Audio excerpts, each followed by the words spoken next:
Hello Dangers, it's me and welcome back to another quick tank review, and today it's going to take a different format. So what I would normally do is show you the garage stats, then the armor profile, and then go into some epic gameplay. But that is very misleading. That is not, you know, most of us aren't going to do those sort of games all of the time, aren't they? You don't need to know all of the stats because a lot of them are meaningless.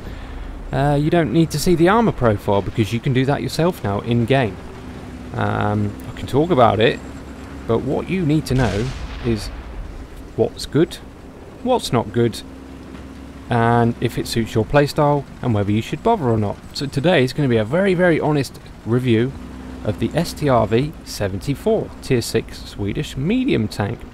Leads on from the 42, and first part of the honesty, it is just a modernised version of the 42, which means the hull, obviously the turret looks very different, doesn't it, but the hull is the same one as the tier 5.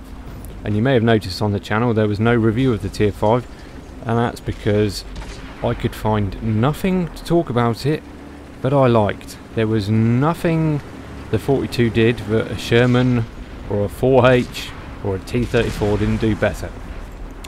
And again, that leads straight into the tier 6 because it's got the same hull.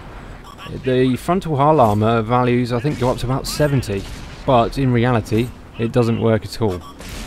The turret on the 74 though, it's made of paper, so it may look really well sloped and angled, but it's actually less armoured from the front than the hull is. Yeah. But I am reviewing this tank, so there must be something about it which is actually bloody good. And it's the thing sticking out and what it does. So the gun on this tank, it's very high rate of fire, very accurate, and the dispersion stats, considering I have 0 skills on this tank, and this was my first game as well. But hey Matt, how are you playing a fully upgraded tank in your first game? Well, because I saved my free XP to skip packages, and I've always suggested that you do the same. Yeah, so the penetration values as well, standard rounds, the AP is 150 I think, which is more than acceptable. And the APCR pen goes up to 200, so that's very good. So everything about the gun I like. It's very low alpha for tier 6, but the rate of fire is awesome.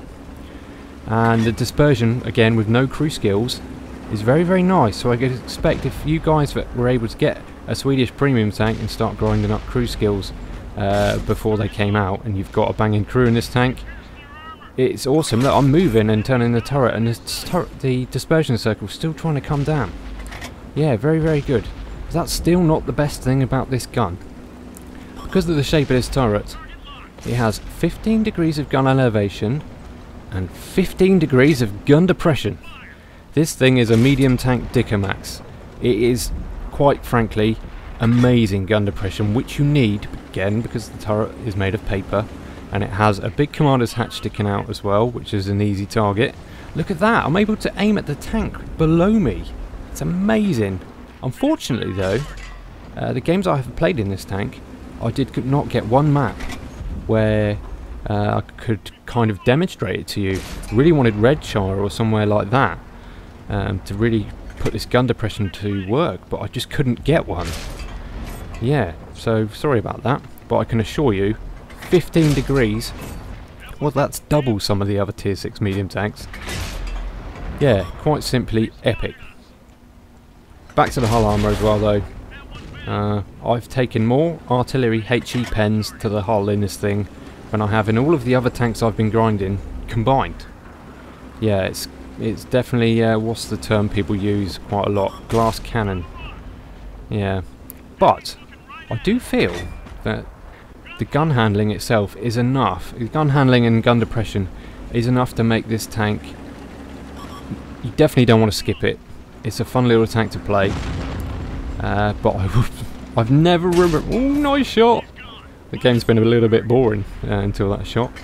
I've never recommended to skip a tank before, I don't think, but I would skip the tier 5 if I had to do it again. I really don't like that because tier 5 medium tanks is one of those sweet spots for me where the game's been really fun, like the Sherman Derp, Panzer 4H, T-34, tanks like that. They're quite historical tanks, but should be in the game and should be fun to make people play them more.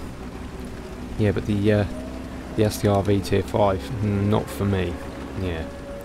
Anyway, so what have we talked about so far? We've talked about the hull, it's crap. Talked about the turret, it's crap. Apart from the fact it lets the gun depress 15 degrees.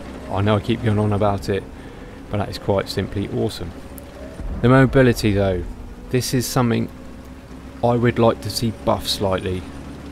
It's not particularly fast, and considering it's made of paper, do you know what, I'd like to have seen it faster, so it played more like a Leopard or something like that. I know it's tier 5, but with the new light tank matchmaking changes, you're going to have tier 6 light tanks top tier with you on the enemy team. So imagine a T-37 or an AMX Chaffee would run rings around this thing, and the hit point pool and the lack of armour just means they're going to kill you. Unless they're low health and you get a good shot on them. Yeah.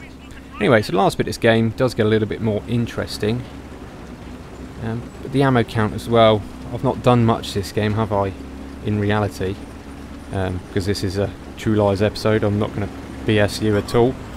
And it's already getting quite low, and some of you guys that pull out these huge carries, you're going to see yourself struggling and regretting some of the risky shots that you like to take. Anyway, oh, there he is. Yes, artillery down. So I've managed 4 kills and saved the majority of my health to the end, which is going to allow me to have some fun. Right, another tier 6 tank there, the M6 with a 90mm. That gun hurts, and you're going to see it in a minute. Right, trying to scope some shots, but you look on the mini-map, we've got a heavy tank coming around behind him, so I've got some help. Probably wouldn't go in on my own, so I push over and I aim too low, and it hits his track, and he's just taken off nearly half my hit points in one shot.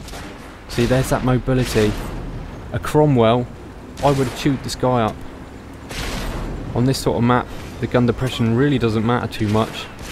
Yeah, Cromwell, I probably maybe even wouldn't have taken any damage, but in this thing, I got away with it for 5 kills.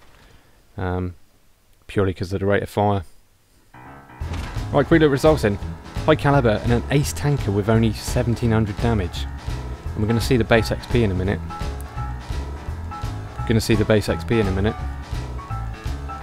Some when. There we go. Not even 1400 base is a mastery in this tank.